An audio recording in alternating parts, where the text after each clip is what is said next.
On this episode of Narcissist Apocalypse, we talk with an abuse survivor named Pink, and Pink was in a toxic relationship with a paranoid abuser. It's a story of validation, accusations, victim playing, and finding a new, healthy normal.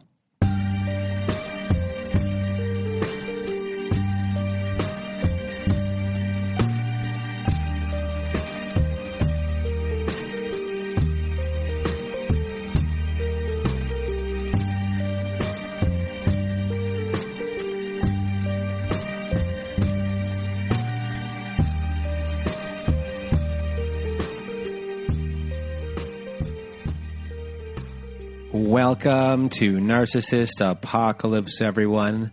This is a podcast that gives a voice to survivors of toxic relationships. I am Brandon Chadwick, but my friends call me Chad, and thanks for tuning into this episode. So what is a narcissist, you may ask? Well, for the purposes of this podcast, we refer to a narcissist as anyone who has displayed a pattern of behavior that shows a limited capacity to appreciate others' perspectives. It is that simple. Now, if you have not been to our website recently and want to be a guest on our show, go to narcissistapocalypse.com. Top of the page, there's a button that says guest form. Press that button, fill out the form, and we will go from there. But another way to be on our show is to be part of our Letters to My Narcissist compilation episode. And for that, you can also go to narcissistapocalypse.com. You press a button on the side of the page. It says send voicemail. It records up to 5 minutes. You want to record more than 5 minutes? Press it twice. 3 times, 15 minutes. Anyway, we are accumulating these letters for a volume 6 of that episode, so please send in those voicemails.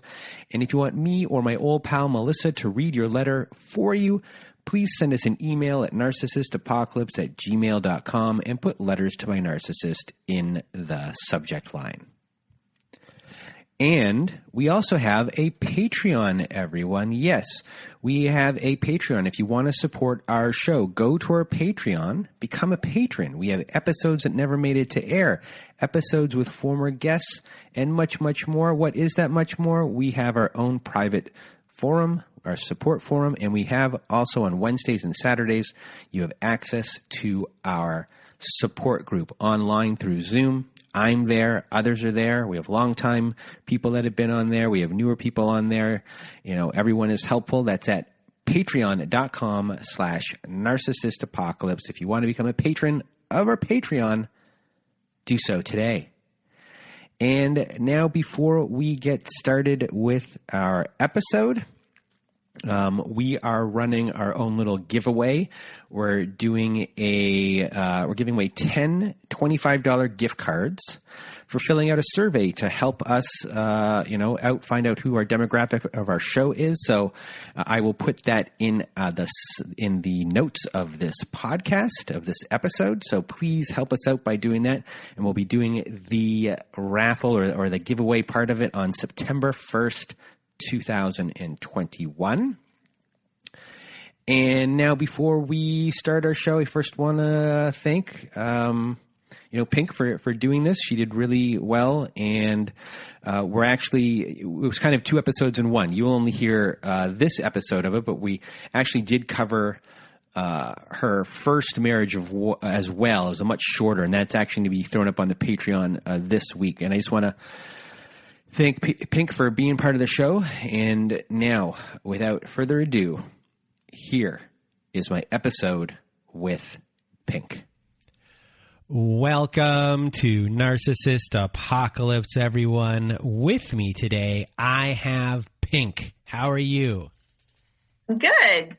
I'm good. How are you? I am good. And today we are going to hear your story. And you were in a relationship with 2 narcissists. And the first story is just going to be really the opening, how you got out of that and how you got into this current relationship with the narcissist. And, you went through a lot, and I'm happy that you are here to tell your story because I know you're going to help a lot of people. So now, without further ado, Pink, the floor is now yours.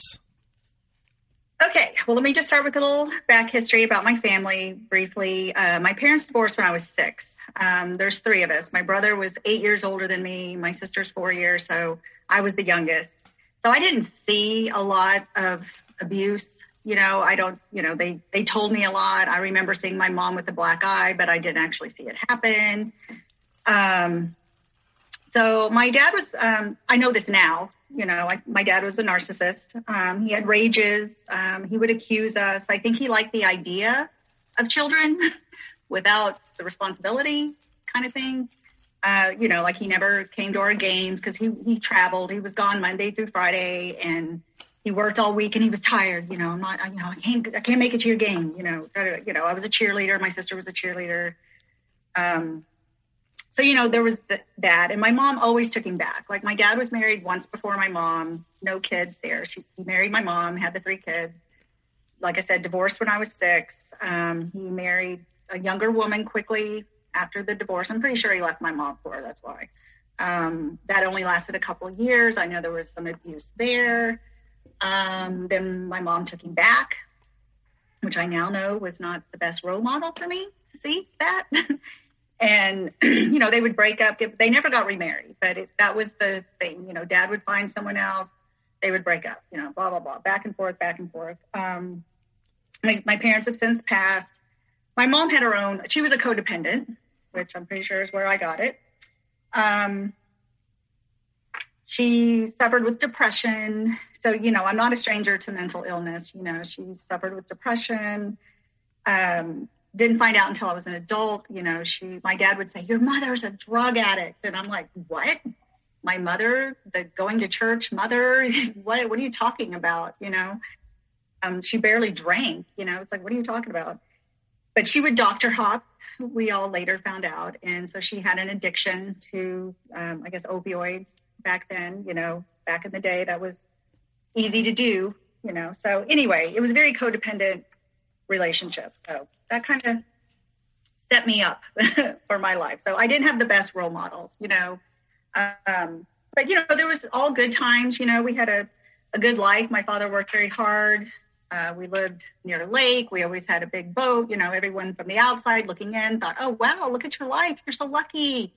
We learned how to put the smile on. We were always, oh, yeah, we're great. We're fine. Oh, yeah. You know what I mean? Like, you just put the smile on and keep going, and that's because we didn't want anyone to know how dysfunctional that house on the hill was. Anyway, I married when I was 24.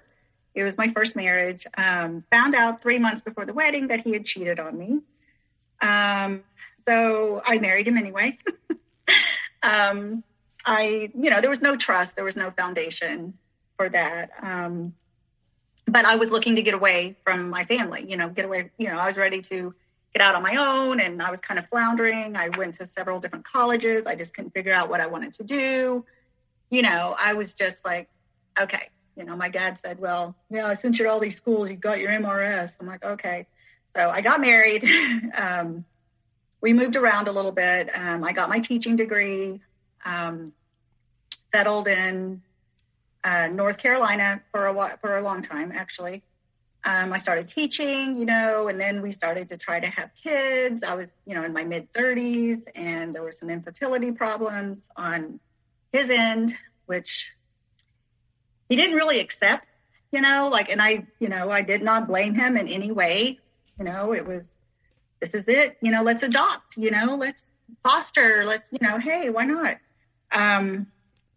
He didn't take it very well, and he wanted to do all this in vitro. And I was like, he's like, I remember sitting in the office when we found out, and the doctor, like, he was not my first ex-husband was not accepting it. Like, we could do this and this. And the doctor's like, no. Anyway, he ended up having a surgery, and that still didn't help. And I guess he thought strippers would help because he did a lot of that.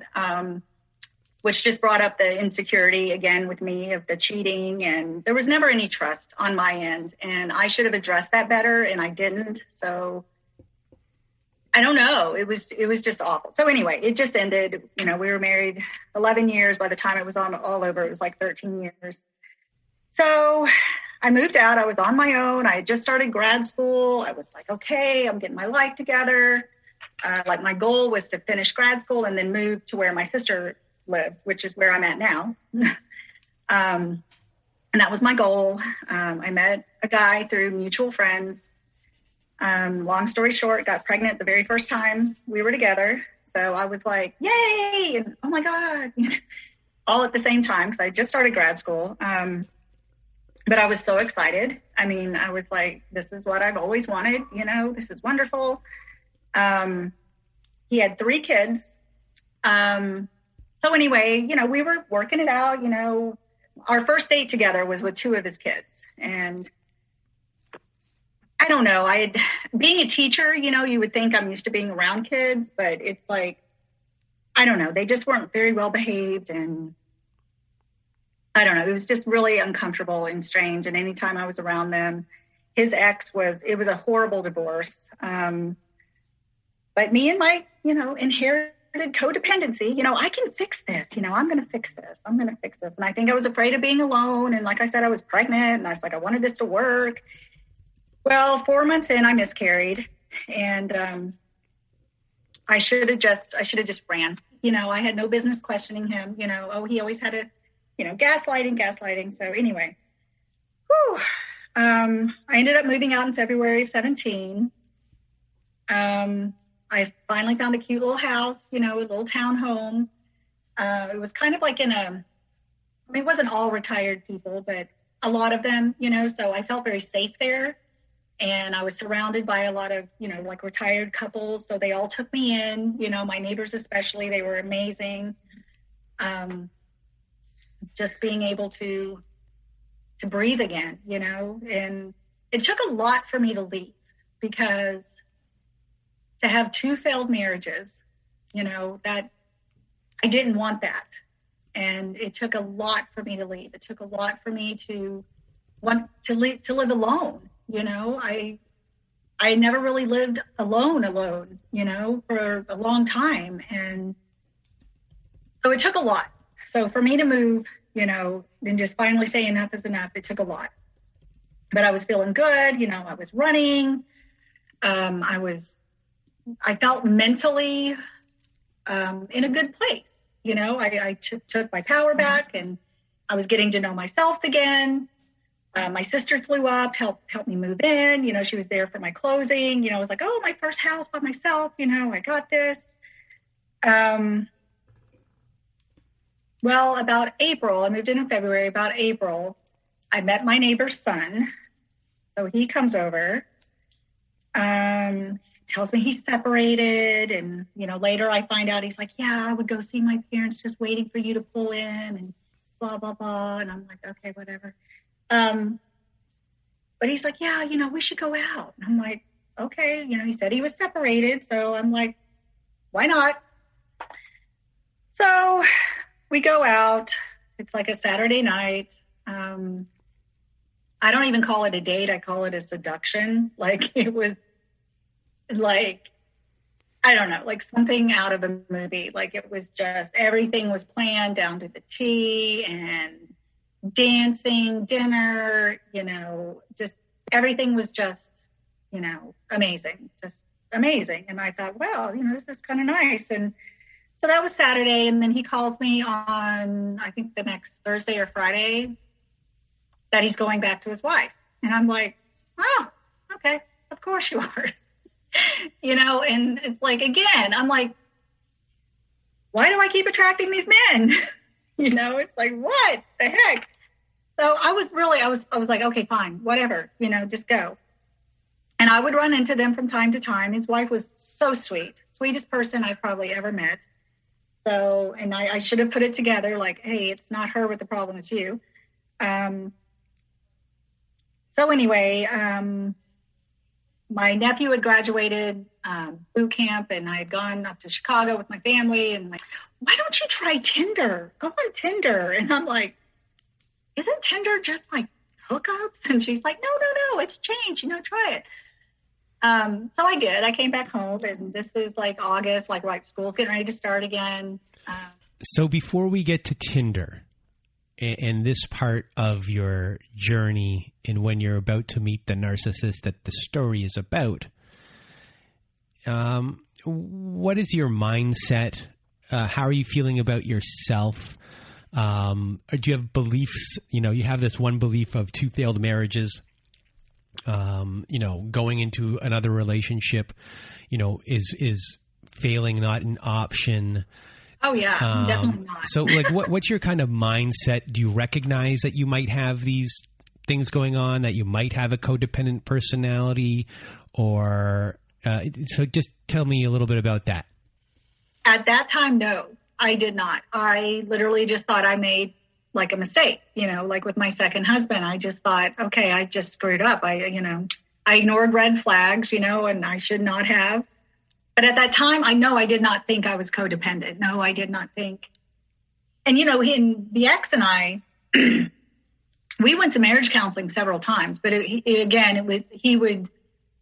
see now, he put on the show for the counselor where I was real, and I would get upset and cry and scream and look at this, look at what's happened, look what has been done. And, and he would just sit there. And so I look like a crazy person, I look, see how upset she gets. She just gets so upset. And, everything was my fault. So no, I did not have that realization yet of being a codependent, being a fixer. No, I did not.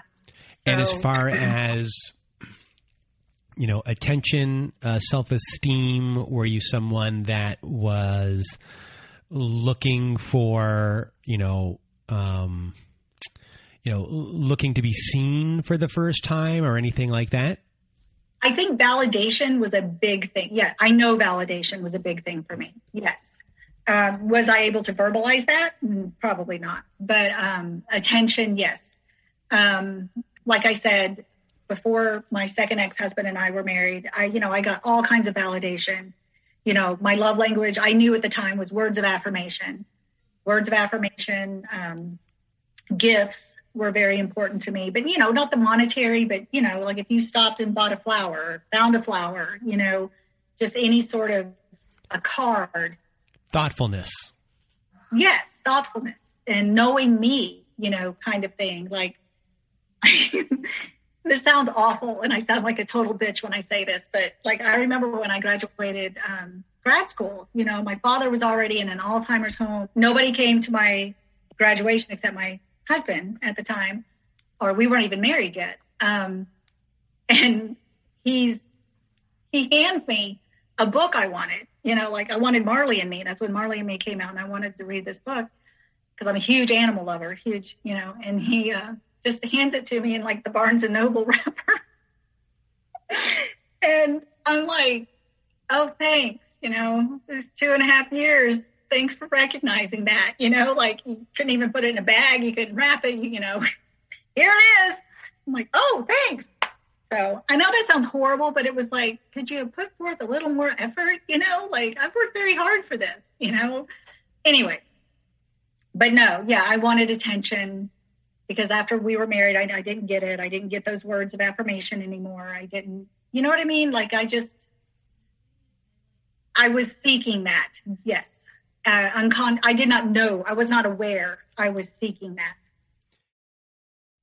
And what does validation mean to you specifically?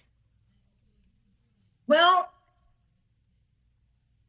I guess with him, it was like just being seen, being not hidden. I felt so hidden from his kids and, everything that happened to the house, he did it. It wasn't me, like just being able to feel a part of something, and I think that stems back to my childhood, like my dad wanted kids, but he didn't come to the games, like my mom suffered with her depression. So she was in bed for days, I spent a lot of time alone, or I wasn't recognized, or, dad wanted us to work hard, but he didn't really want to have anything to do with it. Oh, you're going to college? Here's a check, go check yourself in. Like it wasn't the 2 parents showing up, helping you unpack. It was, here's your check, go on, kind of thing. So I don't know, I guess taking care of somebody, having my back, that was a big thing. Like have my back, somebody I could trust, rely on, Yeah. Does that make sense? Yep. Okay. So,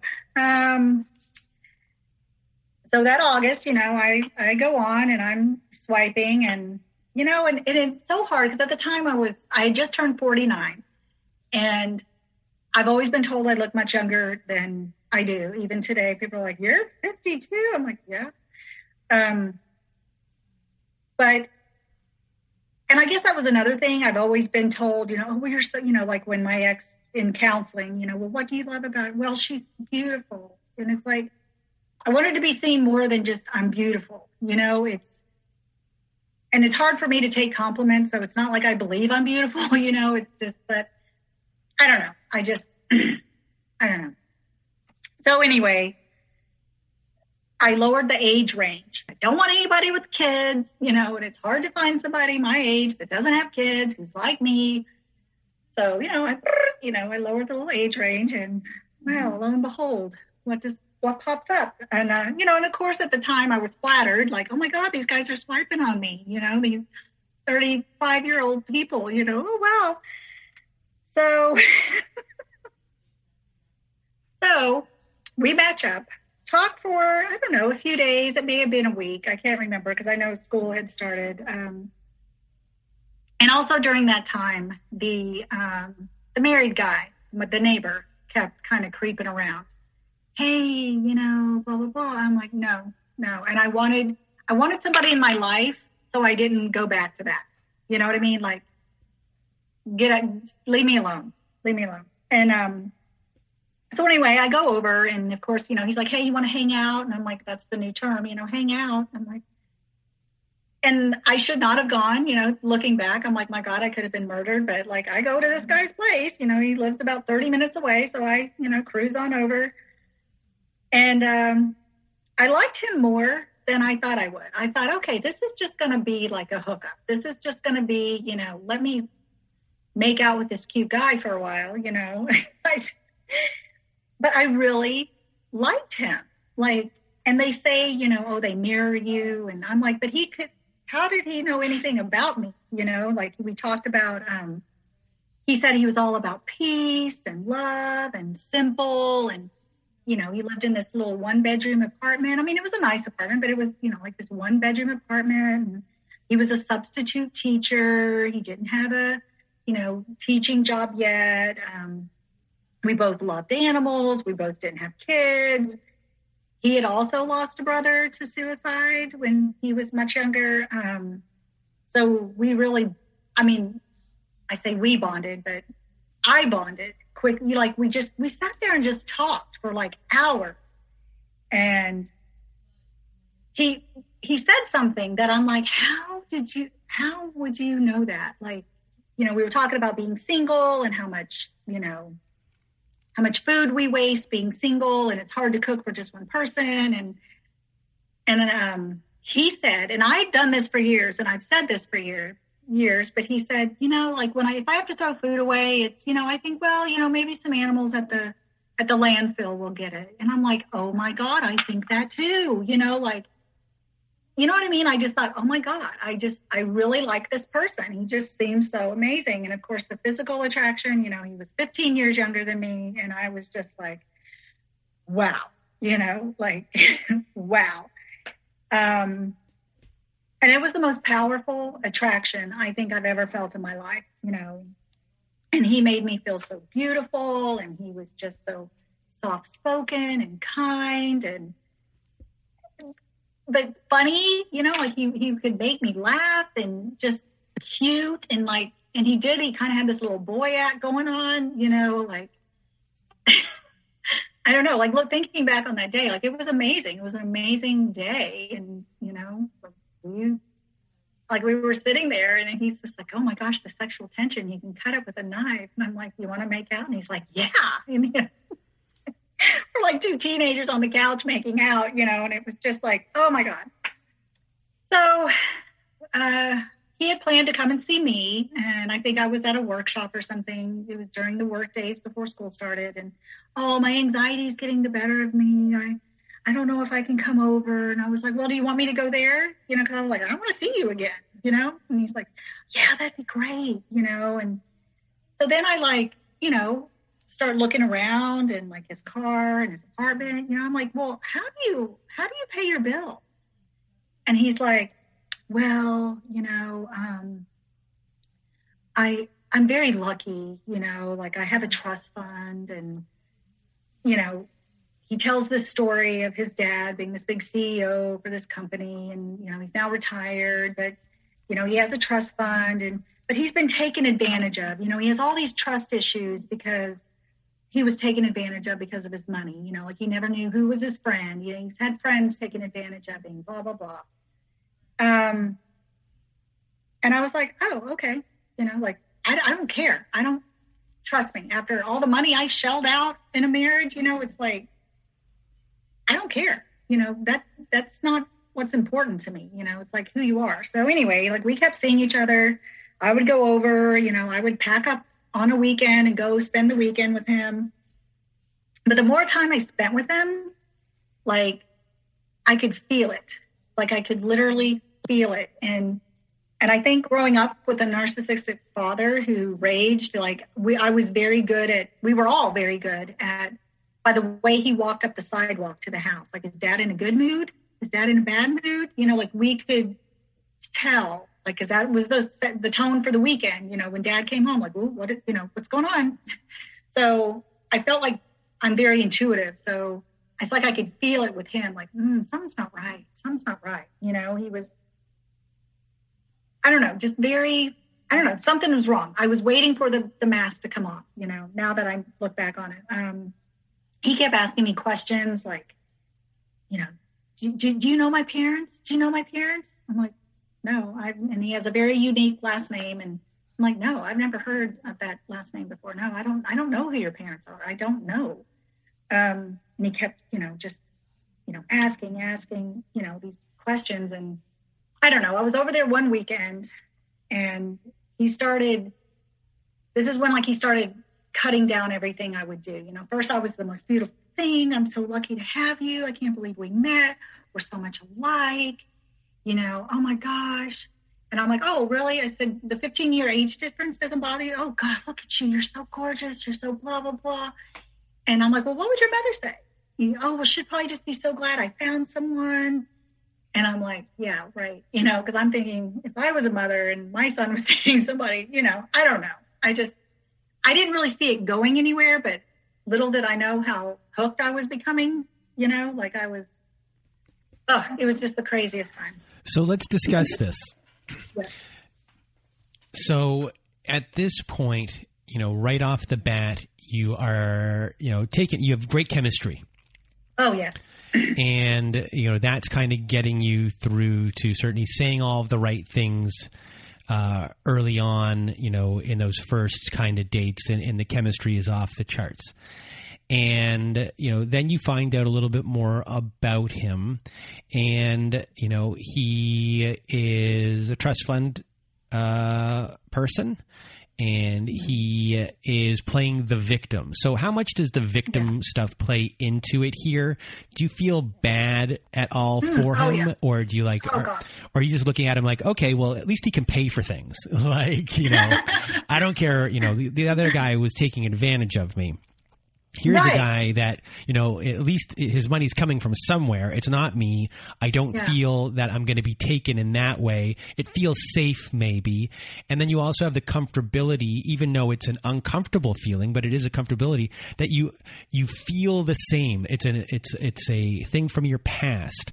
It's a feeling that is not foreign to you, and you know it. So maybe you don't run away from it like someone else might if they were to get that kind of going on. So what's kind of because you're having the issue in your head here of like, it's wrong. Not that it's wrong, but know something's up.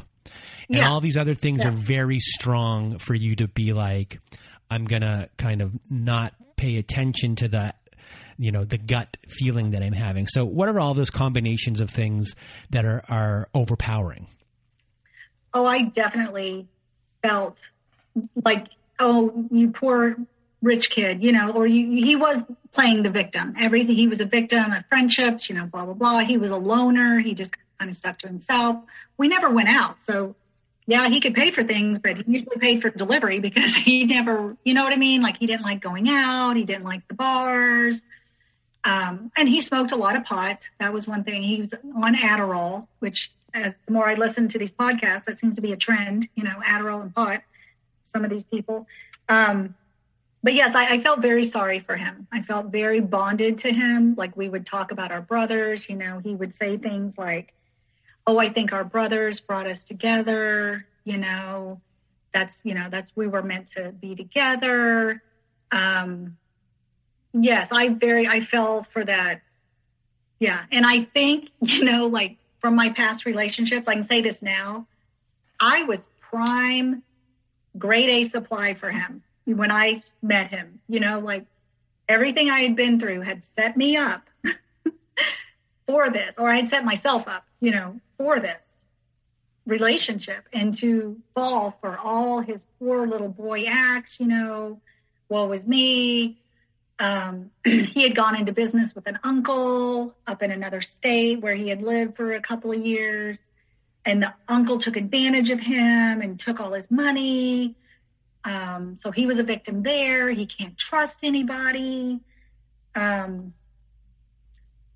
he was just alone. And I'm fine being alone, which I know now is bullshit. He's blaming everyone else for things that went wrong here and not taking responsibility. And you haven't been able to put that together here yet either.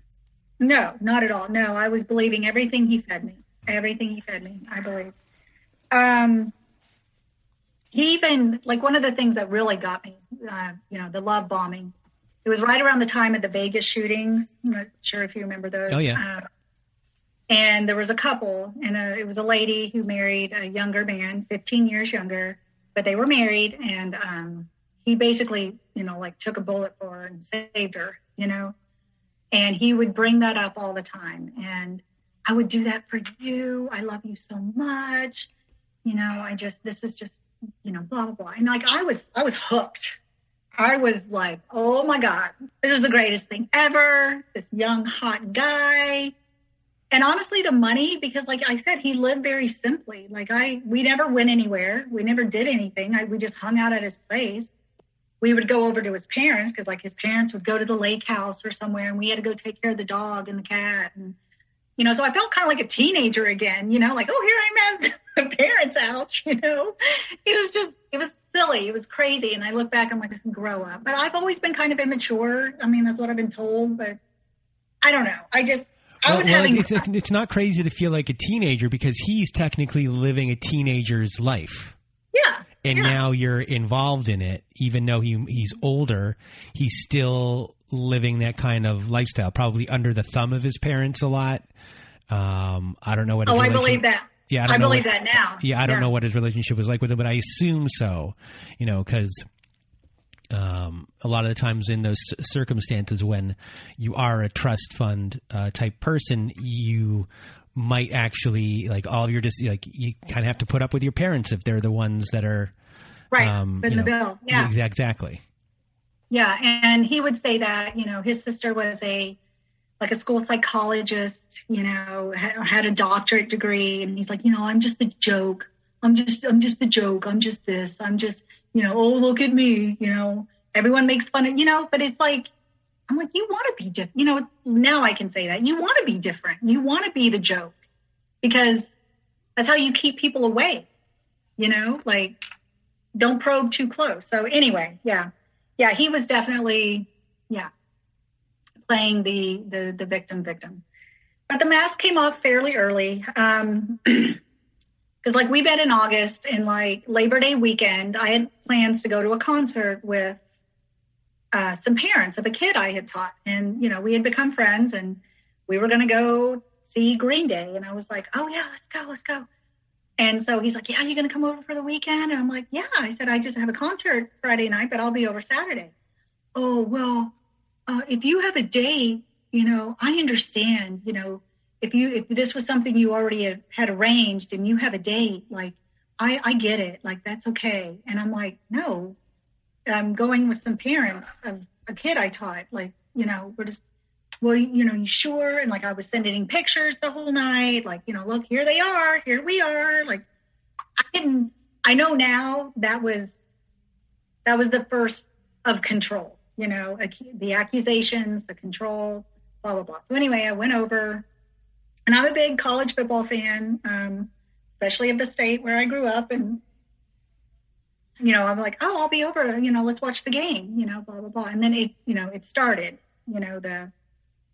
I'm like, oh, well, what channel is it on? If I referred to the team, I'm like, oh, what time are we playing? Or he goes, are you on the team? I'm like, no, but it's my team. It's, we, you say we, oh, we won. Or, I just like, what? So just little things. He started off little things, picking at me. So, oh, well, you love college football, huh? I bet you go out to bars all the time, right, with your friends. I'm like, oh, yeah, sometimes I'll hang out with my friends and we'll go watch a game, or, like everything I did started to be wrong. You're popular, aren't you? You're really popular. People, your phone's always going off. People are always texting you. One time I was over, and my dentist was from my home state and was a big fan, and he had sent me, like the cheer, blah, blah, blah. And I was like, oh yeah. And he goes, who is that? I'm like, oh, it's my dentist. What? Your dentist? What's he doing texting you? Are you having an affair with him? I'm like, no, I've gone to watch the game with him and his wife before. Like, we had had plans to go to a game together. And that was the weekend my brother died a couple of years before. So it didn't work out. So anyway, he was just a nice guy. I met his wife. His wife was, ended up being my realtor. So anyway, it's the optics. It's the optics. How do you think that looks? Does his wife know he's texting you? And I'm like, I don't know, but I'm sure she doesn't mind. It's not like that. He's my dentist. He's from my home state. What? We're friends. Like, what? You know what I mean? That was the beginning. Oh my God. So I think the big thing happened when the mask really came off. It was always me going over there. And I would like bring my dog, because I shared custody of my dog with my ex. And like, if it was my weekend to have him, I would bring him over, and he was always so sweet to him, and he would walk him, and oh, he's so cute. And he would buy him like a bed and toys. I'm like, well, that's more than you've ever bought me, like, because he never bought me anything. Like, if we ordered in, he would pay, but like, no, he was not one to flaunt his money at all. And I didn't care. I didn't care about that. But we had gone over, and there was a game, and he goes, well, I got to go check on the dog and the cat. And I'm like, okay. And, I think I had it was in the afternoon. I had like one beer, and he goes, well, because I would always bring food to make, because, he ate like Rice Krispies and donuts. And I'm like, look, I'm not 35. I need some real food. I can't eat this crap. So I would always bring things, I had like a salad, and I was going to make spaghetti. And, once you bring it over to, mom and dad's, and we'll make it over there, and we'll just kind of spend the afternoon. We'll watch the game over there. I'm like, oh, okay. So I know I had like one beer before I left. Go over there, and he's not a big drinker. Like, he doesn't really drink. And he, hey, you want a vodka drink? I'm like, sure, why not? And I can hold my liquor. Like, I come from a family, we like to get together and holidays, and, I'm not going to get sloshed off of one vodka drink and a beer, Well, he had mixed the drink, and we had gone outside, and we're taking care of the cat and the dog. And I remember cooking dinner. I remember making the spaghetti. And I do not remember anything after that. I don't remember eating. I don't remember driving back to his place, because we always took my car, because the way his apartment was, like, I would park in front of the garage. So we always took my car. But I woke up at the middle of the night. It was like 3 or 4 in the morning. And I thought, what the hell just happened? Like, like I have no memory of eating. I have no memory of getting back to the apartment, getting into bed. I had my pajamas on. I was like, what just happened? And I remember waking up and like yelling for him, like, and he was out in the living room. He wasn't in bed. And I was like, what are you doing? I'm just out here. I don't want to be in there with you. I'm like, what happened? Like, oh my God, did I get so drunk I made it? What happened? Well, he starts screaming at me. Who is this guy? I'm like, I saw the picture. I'm like, what? What are you talking about? Well, he found a picture of me and the married guy on the date. You slept with him. Yup. I mean, just screaming at me.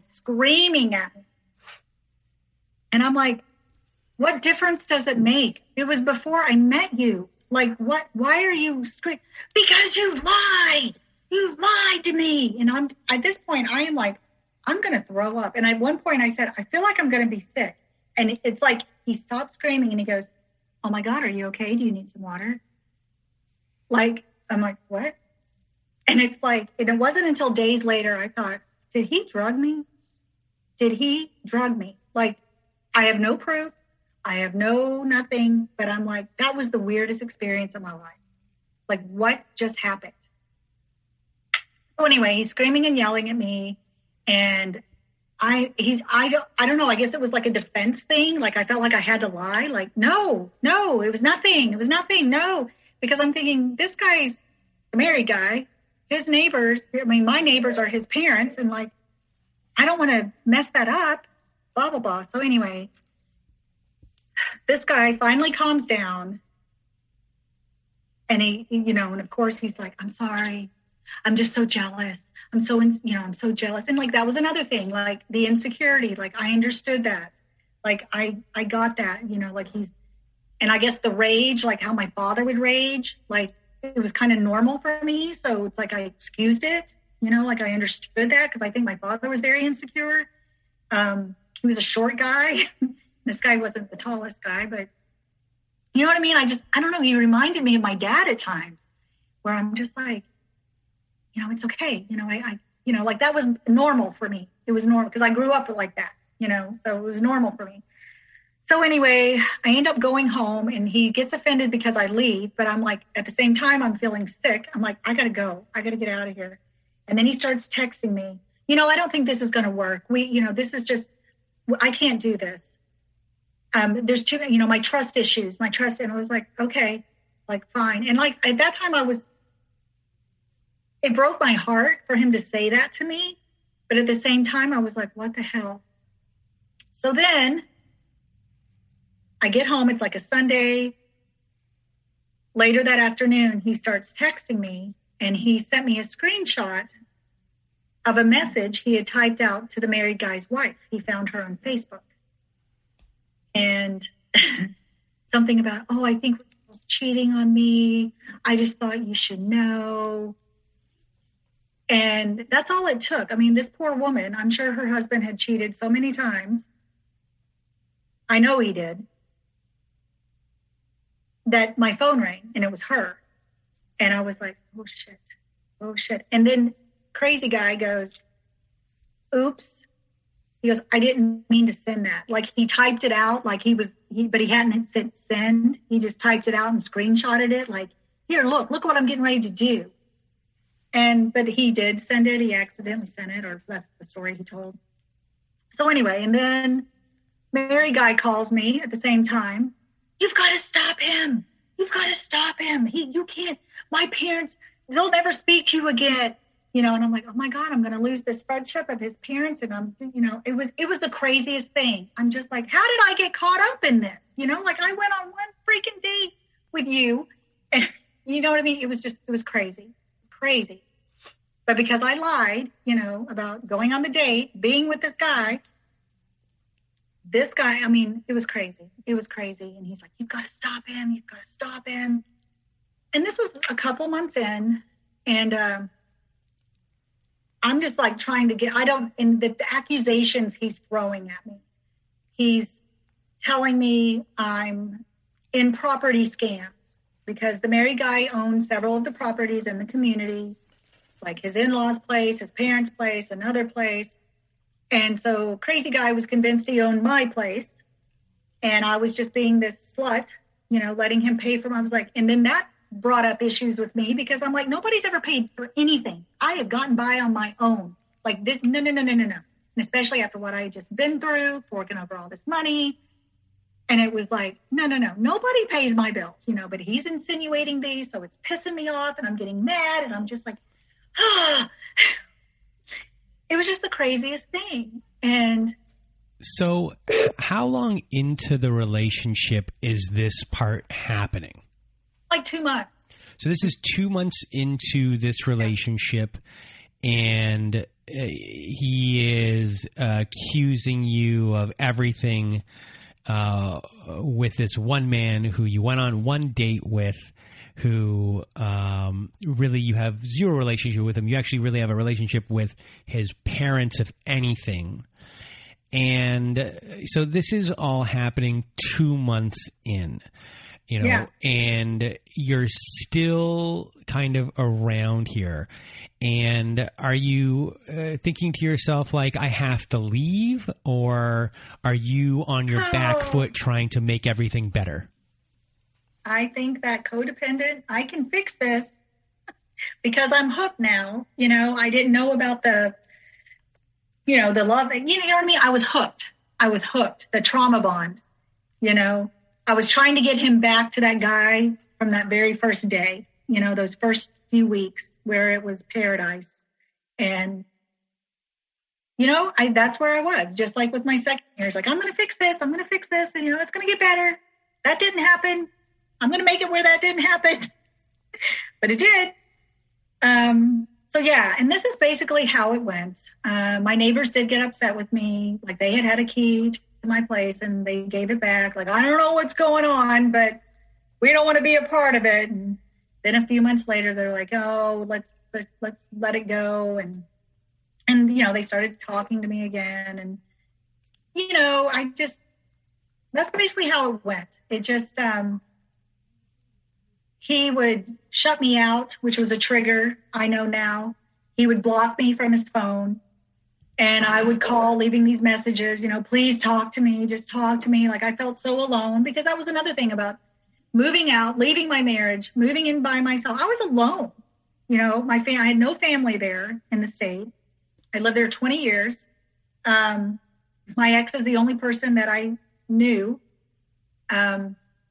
Because we shared the dog. I had my friends. I had my school that I had been at for 20 years. That was my family. That was my life. I had no one else. And so, that's why I think that friendship with the neighbors meant so much to me, because it was like, oh, these little parents, here checking in on me, looking out for me. And they eventually came back around, and we just never really talked about it. We never talked about him.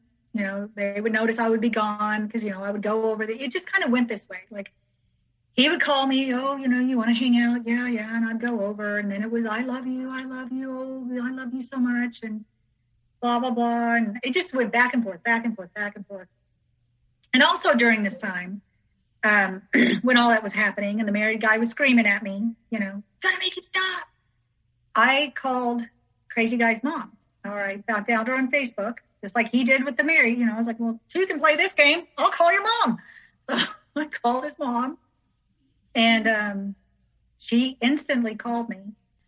What's going on? What's happening? And I just told her, I said, he's accusing me of all these things. I think he's delusional. He's accusing me of being in property scams and being a con and knowing people in his life and just all these accusations. And he's now contacted this man I went on a date with, all these things. And, oh, well, yeah.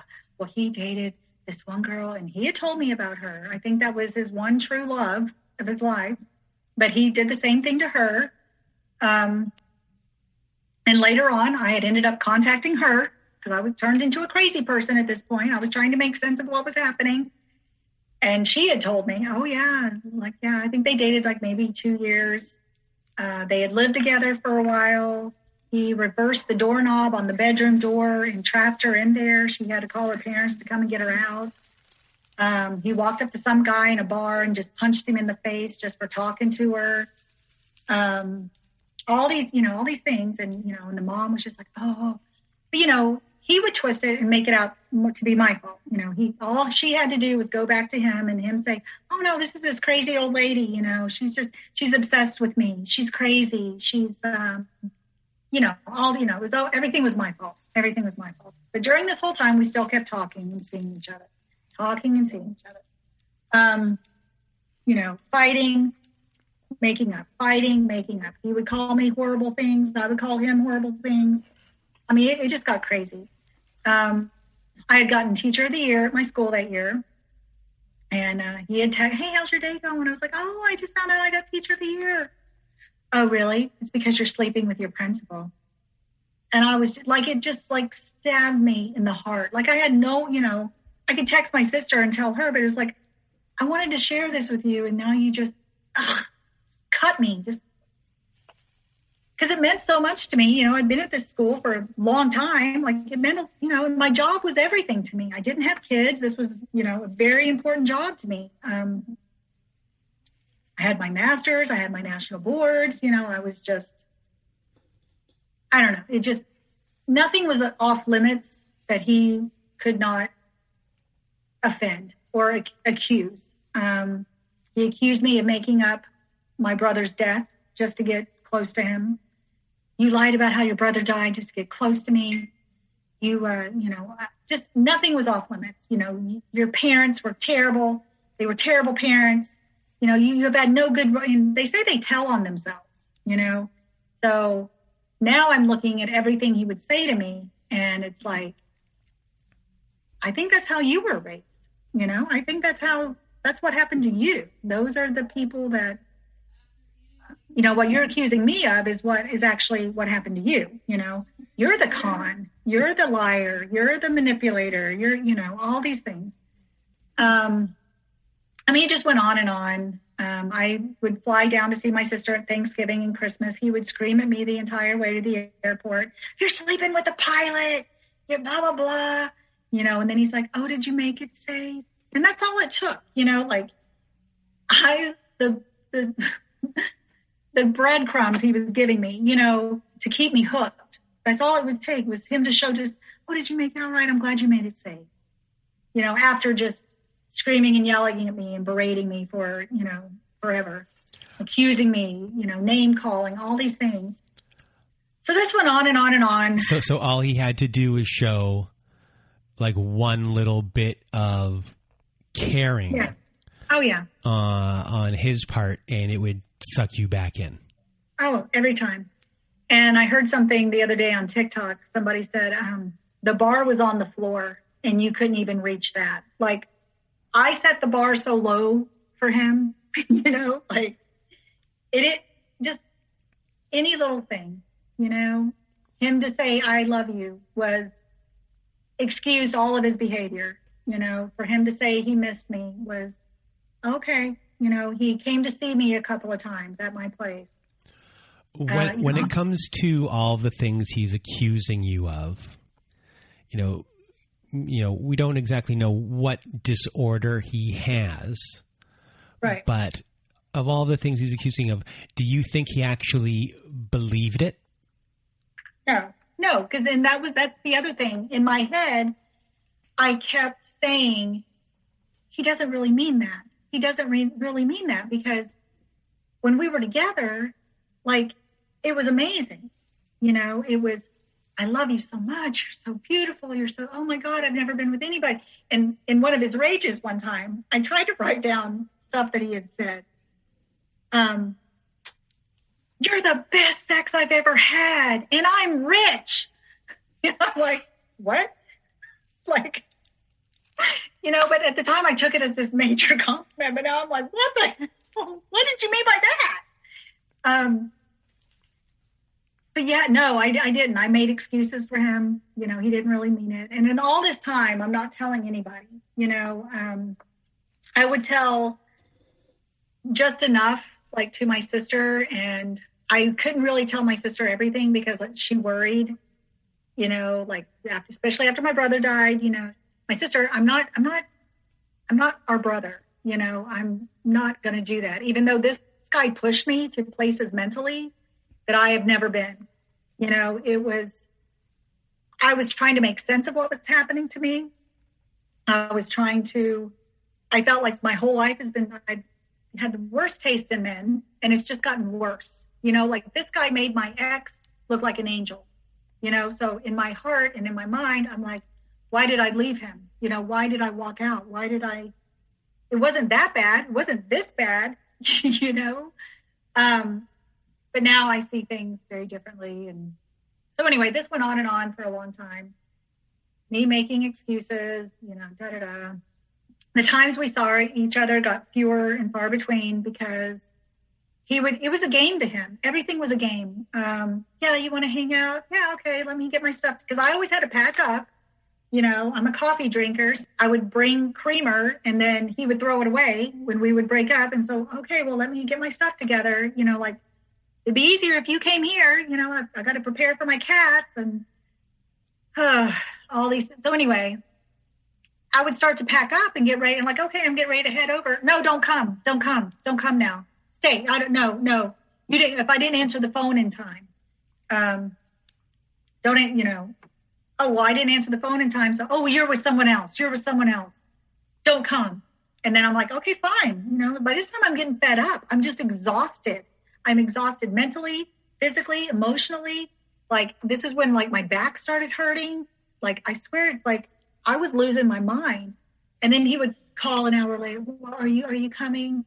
I'm like, you just told me many times not to come. I've already unpacked. No, I'm not coming. Oh, I get it. You've already made other plans. Oh, blah, blah, blah. I'm just like, what the hell? Like, I couldn't do anything right. Nothing I did was right. One time I went over for a long weekend. I took my cats. These are the things he criticized. I don't know how to feed my cats. One of my cats got sick and I had to spend like $800 for a blockage that he had that he ended up passing from anyway, which was another thing. He's screaming at me the whole time in the vet's office. I couldn't run right. Like my running was not correct. I couldn't do anything. I couldn't do anything right. Nothing I did was right. To what I ate, to anything. It's like he starts criticizing. He's so lonely. You're so popular. You go out, you go to these bars, you go to bars. I'm like, I went out to eat with my friend. He went through all my stuff, by the way. Look at all these entries to Mojo's. Look at all these entries. You go out to bars. I'm like, that was lunch with a friend. That was, like, why are you looking at my checkbook? Like, oh my God. And then somebody tried to hack into my bank account. And I'm pretty sure it was him because I got a call from the bank. I'm like, oh, got to change that password. He would say, the only people that text me are my mom and my drug dealer. I'm like, oh, okay. So it just went on and on. All through 2018, I flew down to New Orleans for my 50th birthday, met my family, had a great time.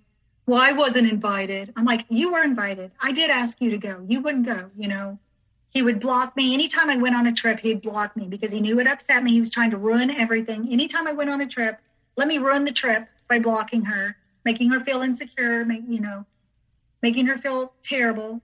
Any holiday, never gave me any gifts. Never, we never did anything at all.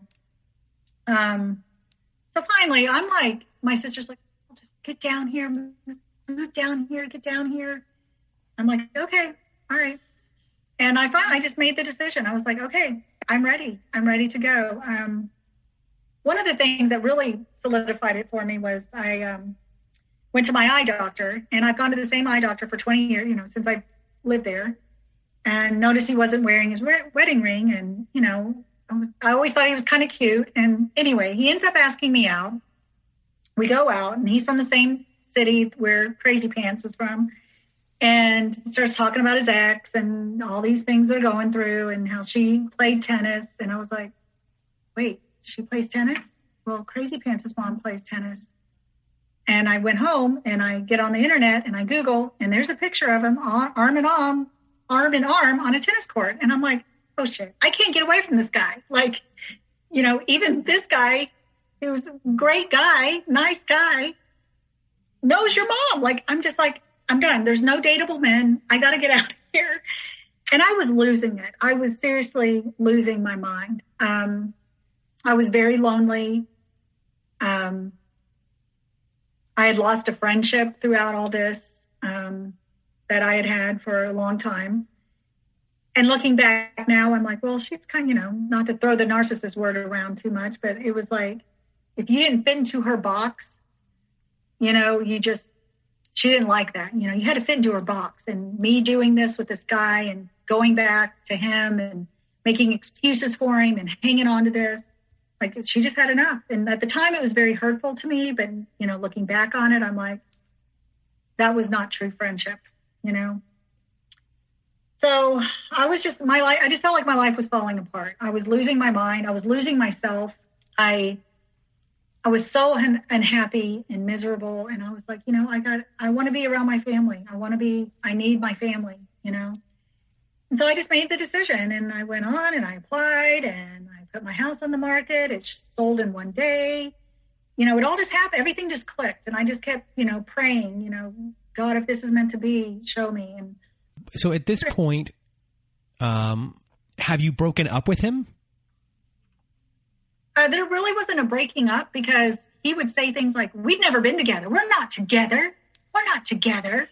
So it's not like you at this point had to have any sort of conversation with him. No. He's been stonewalling you a lot, silent treatment and all of those things. So there's no justification for you to make him aware that you're leaving, because that would probably just be a bad idea. Well, and he wouldn't believe it anyway. He never believed anything I said. And thank you for saying the stonewalling and silent treatment, because that's what ex number 2 would do a lot. It's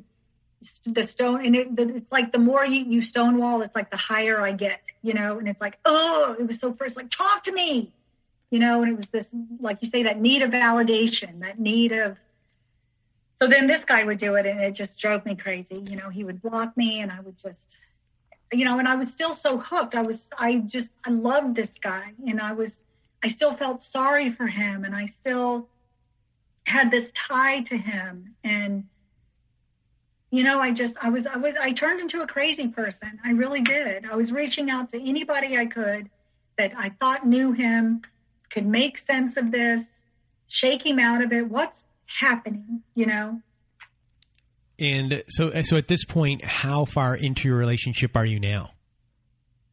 Well, we met in August of 2017, and I moved in June of 2019.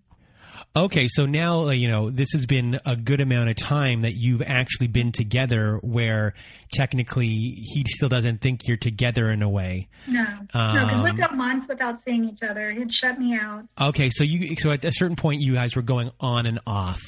Yeah. And so now you got tired of the on and off, like, the fighting, everything was just like, okay, enough is enough. The only way to kind of get rid of all of this is really just to leave the state, and so now you're going to like a whole new life. Right. And it drove me crazy being so close. I mean, even though it was like 30 minutes, but it was like, everything reminded me of him. I couldn't even be in my own house. Like, well, he sat there, well, this is where, you know what I mean? It just, he took a shower, I was heartbroken, and it was horrible. It was just a horrible, horrible time in my life. I couldn't move on. And it's like, I know I had to move on. I had to move on. So anyway, it all worked out. So just to point out to everyone that when you went on the date with that man, you guys were on and off during that point. You weren't in a full dating mode at that point. No. Okay. No. God, no. So that's why, it was like, it was almost comical, like, of course your ex knows his mom, I can't get away. So that's when I was like, okay, let's go. So I come down here, I start, moving alone is stressful. Starting a new school, a new grade level, school is much, much bigger, everything's bigger down here. So but it was exciting. I was with my sister and my niece, and it was just, I was excited, I was excited about it. So I make it through till, this is January 2020. And I'm in my classroom. And it's like, I'm not psychic. I'm not intuitive. I just felt like something's happening. And he and I would text on and off through this whole time, hey, how you doing? He never believed I had moved. Oh, you really moved? Are you sure? I'm like, look it up. You looked everything else up about my life. You accused me of knowing all these people in my neighborhood. He would ask these impossible questions. Do you know anybody who lives around here? Well, tell me who lives around here and I'll tell you if I know them. What do you want me to do? Go knocking on doors? Like, just these impossible questions. So, oh, you really did move. I'm like, yeah. Why did you do that? I mean, I don't know. They call it pain shopping. I just kept checking in on him, going back. He had gotten a teaching position at a charter school. And he's like, well, my parents paid for it. I'm sure they donated money. And that's the only reason I got the job. I'm like, so what? People do it all the time. Good for you. So he was working. And I just felt like something was coming. Something was happening. He was getting very dark and he would call me and just say these crazy things. And I'm like, who are you talking about? Who are you referring to? What does it matter? You know who I'm talking to. I mean, just these rants and these crazy, I'm like, whatever. So at one point I just said, I was in a better frame of mind and I'm like, I don't want to listen to this. So I had blocked him. Well, his mother texted me in January of 2020.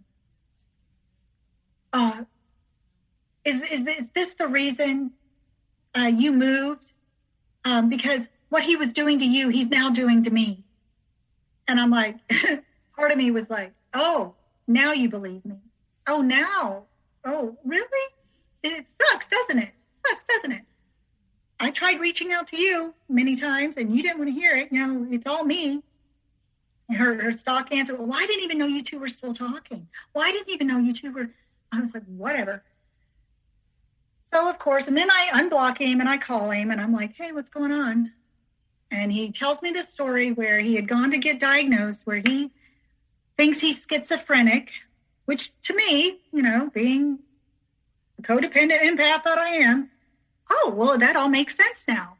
His delusions, his crazy talk, his accusation, maybe you are. Well, I don't know. It's just, long story short, I was hooked.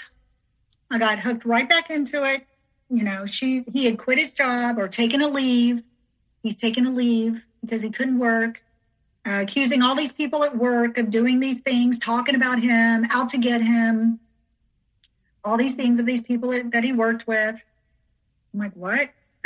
So anyway, we have a different schedule here. So we got a week break in February. So I fly up to go see him, and his parents had since bought him a house, nice, a little dated, but it's a nice house. So I'll go see him and we just fall right back into it. Oh, look at you. You came to see me. And like, he did not look the same. Like, he had let his hair grow really long and his teeth were very stained from smoking. And like, he did not look healthy. He did not look healthy at all. And so I'm there with him, fall right back into it all. Oh, I love you so much. I've missed you so much. Blah, blah, blah. And this was February. And I had to, and he tried to act like he was different, like we went bowling, we went out. He bought me gifts. My friend came over to meet, like, so this is the first person in my life that has met him, like, oh yeah, oh, okay, yeah. Like he acted different and, and then I got mom on the other end, oh, try to get him to go back to work, try to get him to, they want him functional so bad.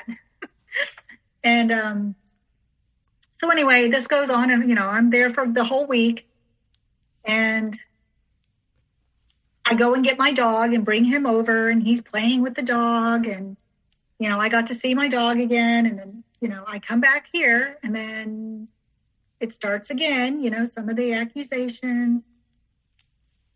But then spring break comes along, and I was going to go see him, but we had an aunt who was on hospice, and my sister and I needed to go, and he didn't like that I chose to go see my dying aunt versus him.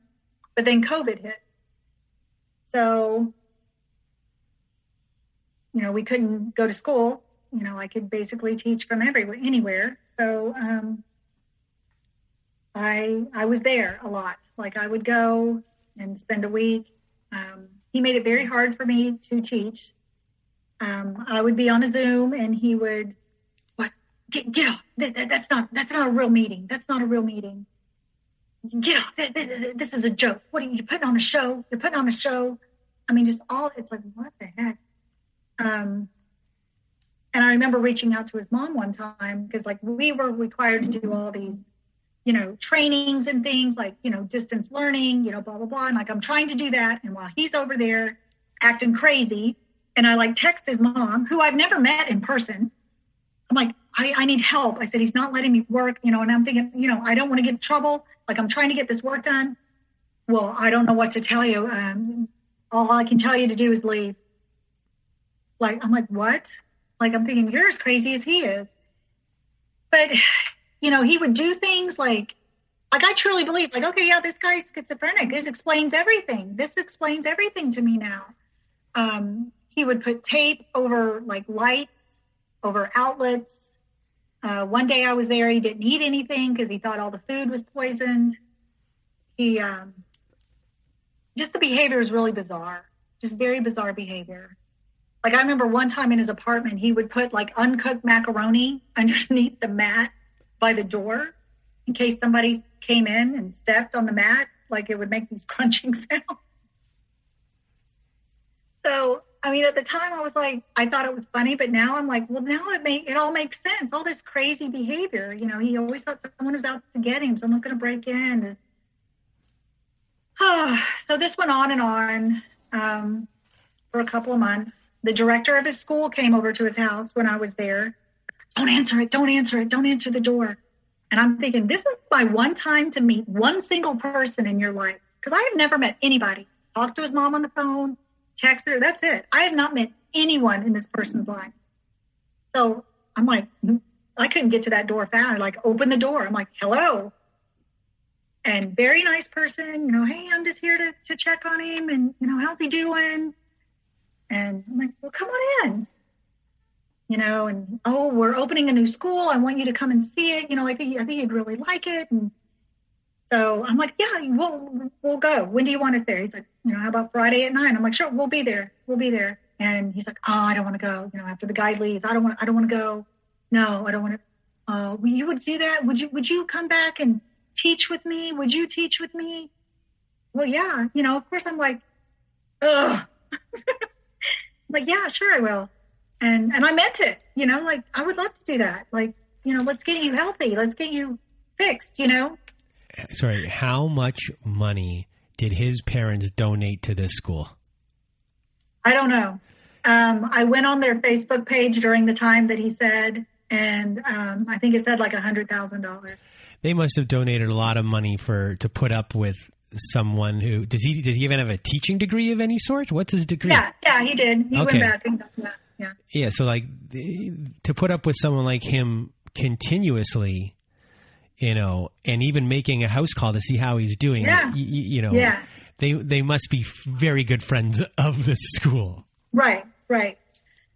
So anyway, we go tour the school, and it's really, it's just I'm a big fan of Ron Clark. It's like, this is do you know who Ron Clark is? No. Okay, he's a big educator. And it just had a good vibe, and I was like, wow, this is great, and then the director starts looking at me, He's like, so what do you do? I'm like, oh, I'm a teacher too, I'm been a teacher for, over 20 years, and I have my master's and my national board. Oh, well, we would love to have you. Like, he was very interested in me, blah, blah, blah. So he takes my number, and then like we go back, and then, Crazy Pants is like, don't you think that was interesting? Everything was interesting, that just seems strange. Because he was a PE teacher. Not that, it's just as important as anything else. But he would always downplay that too. Like, well, I'm just a PE teacher, it's not like I teach, but, yeah, I'm just a PE teacher. I'm like, yeah, but you're a great Pete, you know, and the guy couldn't say enough good things about him, what a great teacher he was, how much the kids loved him, because he's two different people, you know, he's two totally different people.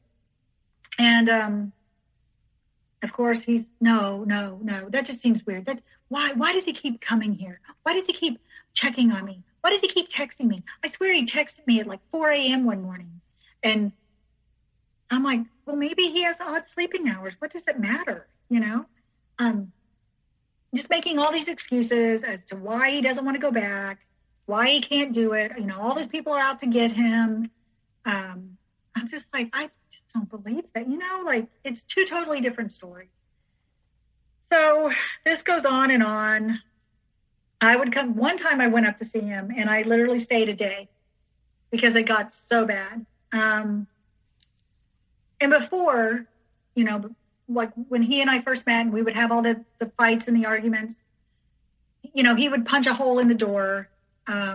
He had stairs to his apartment, like right when you came in, there were stairs. He would take my bags, throw them down, broke a lot of my things. He would try to stop me from leaving, and he never hit me, but it was always grabbing, pushing, shoving, you know, kind of ping-ponging down the stairs kind of thing. He would grab me and like shake me, you know, like, just listen to me. And I just took it, you know, I was just like, okay. And so during this time, the same behavior started happening again. Punched a hole in the door, ripped his shirt off his body, like just ripped it off his body. Grabbing me, pushing me, shoving me. And I've learned so much about reactive abuse because so many times I acted out of character. Like I would just lose it and I would start screaming and I would just like, stop, just scream. Like I'm going to come out of my skin. Because he wouldn't stop. It was relentless screaming, yelling, accusations, tearing me down, telling me all these things that he thought I was, you know, and there's no defense. You cannot defend yourself. You just can't. And so it was the same thing, you know, and he started talking because it was okay for him to sleep with whoever, you know. One time we were to go, I ended this relationship. And I was like, what do you mean? Well, I was with someone and I was, you know, that was all okay. And of course I was like, oh, okay, well, he just did it to get back at you. It's all right. You know, like I'm accepting all this. It's all okay. And he kept talking about this girl and how she had some antique gun and pointing this gun in his face. I'm like, why are you telling me this? I don't want to hear it. I don't want to hear about your time with her. Like, what are you talking about? And he just kept saying it. Oh, well, you know, I've been through a lot. I've had guns pointed in my face. I've had, you know, I'm like, and he just kept saying it. I'm like, stop saying it or I'm leaving. And then it was always my fault. Well, you know, we need to find a way to communicate. This is what he would say. We got to find a way to communicate. You know, we need to really find, you know, like, okay, well, let's take a time out. Like, I'll go in one room, you go in the other, you know. And I told him, I said, I'm going in the other room. I'm going to go watch a movie on my computer. And he kept turning the Wi-Fi off. That's another reason I couldn't work. He'd keep turning the Wi-Fi off. And I was like, oh my, like, this is crazy behavior. It's like he amped it up. Whatever I experienced before when I lived there was nothing compared to these few months. I mean, it was, I couldn't work. I couldn't do anything. He would stand outside the bathroom door. Like, I'm like, can I just please go to the bathroom? Can you please just leave just for, oh yeah, you're in there. Yeah, you're looking at the neighbor. You know anybody who lives around here? You know anybody who lives? I'm like, if you tell me who lives around here, I'll tell you if I know them. But you're asking an impossible question. Constant accusation. Oh yeah, when you went to get your dog, yeah, you really went to get your dog, didn't you? Yeah, I bet you did. Yeah, I mean, just, oh, like I went over there and slept with somebody. I'm like, who do you think I am? And it's like, they say they tell on themselves, you know, they're telling on themselves. So anyway, he begged me to come back up for his birthday, which was the beginning of May of last year. And I said, look, if I do this, if I come back up there and I spend the week with you and I'm there for your birthday. I said, you need to come here. You need to, never any effort for me. None. I will. I promise. I swear to God. I will. Oh, thank you. Thank you. So I'm there and I do all these things for his birthday, trying to make it special because you can never do enough, right? You can never do enough. It was never good enough. Always an ulterior motive. I send his mom a picture of him blowing out his candles. And she goes, I knew you were there. And I'm like, oh, really? Okay. She goes, oh, okay. I could tell she never really liked me. Like it was all my fault, blah, blah, blah. Because he's doing the smear campaign on me with them. Oh, she's crazy. I don't know why she's here. I never asked her to come see me. Later, I found out he's like, yeah, you just came to see me on my birthday to keep my family away from me. I'm like, you begged me. That never happened. I never said that. That was always a big thing. Never happened. He never said that. And I was true to my word. And it's like, I left and it was like the day after his birthday. And he goes, why are you crying? I said, because I know this is the last time I'm ever going to see you. And why am I crying? Because this guy's crazy. Like I'm looking back on it, like run. So anyway, but I was hooked all over again. It was a crazy year, just with COVID and teaching. And this was my first year here. And it was just, so anyway, when I came back, I thought, I gotta move on with my life. I have to start my life, And he's like, please move back here. Like I even contacted my old principal and he's like, oh yeah, we can find you. Yeah, come back. And so I was torn, because he's like, why did you leave? I need you back. I need you here, blah, blah, blah. And I was just like, but then the craziness would happen again. It was this cycle of love bombing, devaluation, just, ugh. And I would reach out to his mom, and the last time I had talked to her, oh, well, he invited us over and he apologized for the way he was, and his house was so clean. And I'm like, what? Okay, so now I'm the problem again. It's all me. I'm the problem because I'm making you face what he's doing now to me because he doesn't have to do it to you. And so anyway, there I was right back where I was to begin with. And so it's been a process, this last year, just trying to, and, I was still talking. I didn't cut him off, and they say you've got to go 100% no contact. You have to do that. And it's just been hard. It's been so hard. And, they say the universe will keep sending you the same lesson over and over until you learn it, and I have truly believed that. In this last year, being alone, learning to be alone, accepting my responsibility, my past issues. It's a scary, lonely place. I've had to go back, to my parents. I've had to go back to those feelings, of invalidation or to all of that. My mom going back to my dad over and over, I'm like, now I get it. I get why she did that. It's brought so many things to light in me. I've gone, when I was in the other state, I went to a therapist, but he was not versed on narcissistic abuse. He was all about, well, you're trying to fill a bucket that will never be filled. And I'm like, well, yeah, that's what I'm doing. I tried to focus. It helped, but it wasn't exactly deep enough for me. I found a therapist here, and she was exactly what I needed. She was really good, very expensive. Everything's more expensive here because there, my insurance was a lot better and they paid for therapy, and here you got to pay out of pocket. But she's like, well, you got to get out. I'm like, I know. And she's like, no, you got to get out. Like this, you can't keep doing this. Like, it's going to be hard. This is going to be a hard journey. You've got to grieve this. You've got to grieve the end of this. You know what I mean? Like, she was tough, and that's what I needed. I needed her to be tough with me. And so that helped a lot. And I'm telling you, like, your podcast, TikTok, I have found a community on TikTok of people who are telling their stories it helped me to realize, because I was so ashamed of how I let this happen to me. Like, who am I? At one point, my sister even said, you never would have taken that from this ex or that ex. I'm like, I know. Why did I?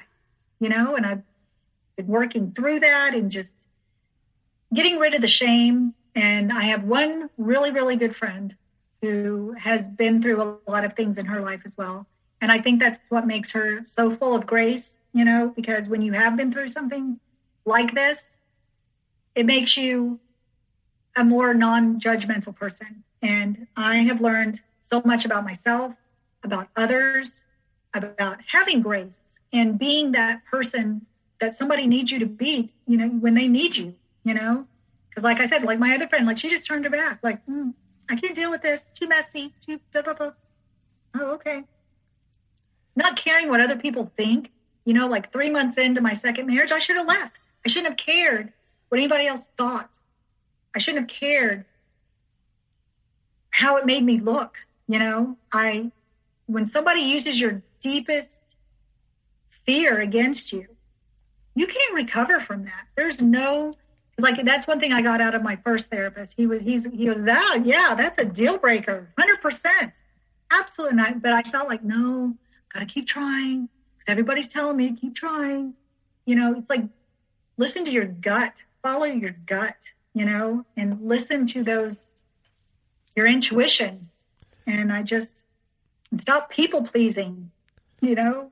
So when it comes to you, all of the things you recognize that were exploited, that were specific to you and this person, and, you know, kind of you guys being a perfect fit, or, you know, as they say, the human magnet syndrome, you were the right exact person for you know, how they were going to exploit your vulnerabilities in your security fence.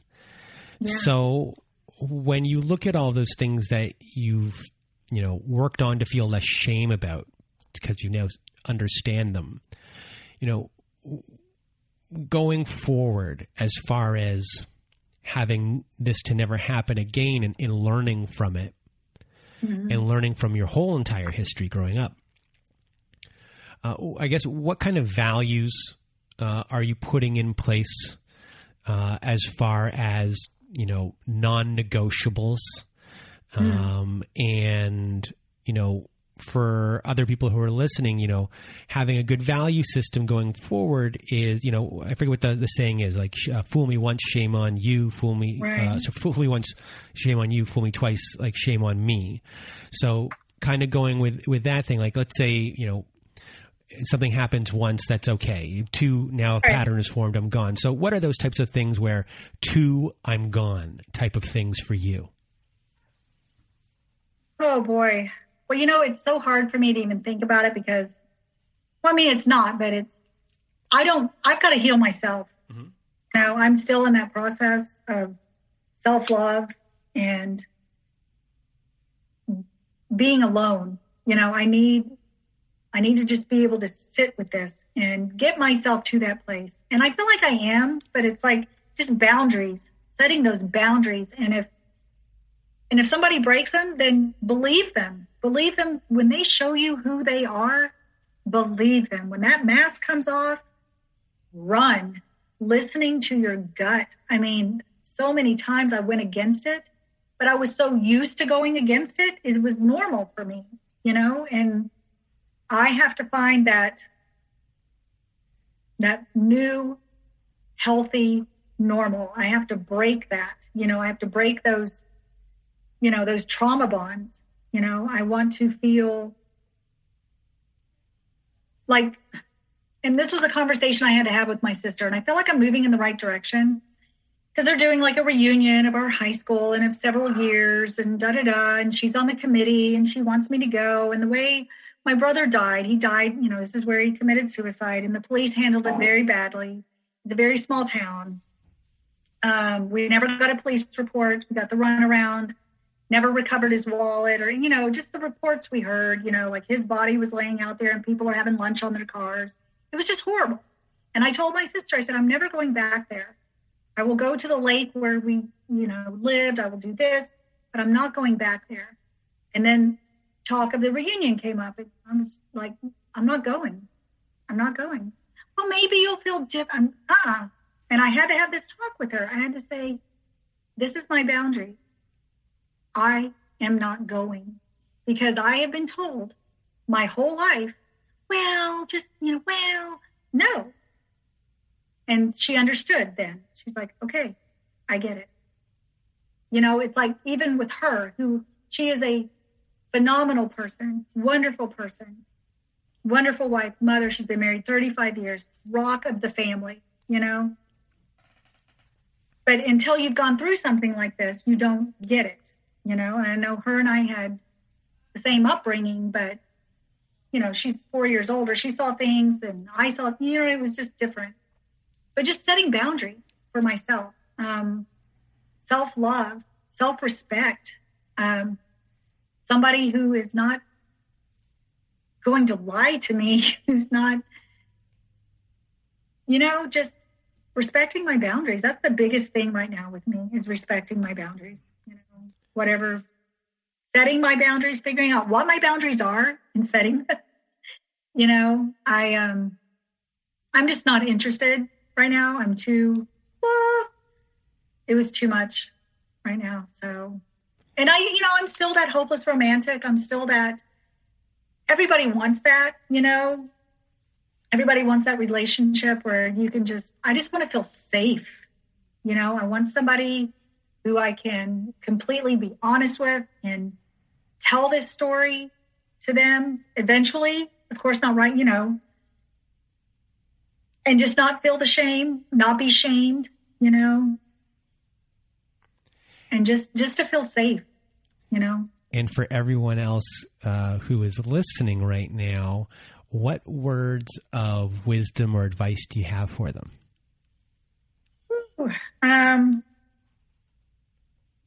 Just trust your gut.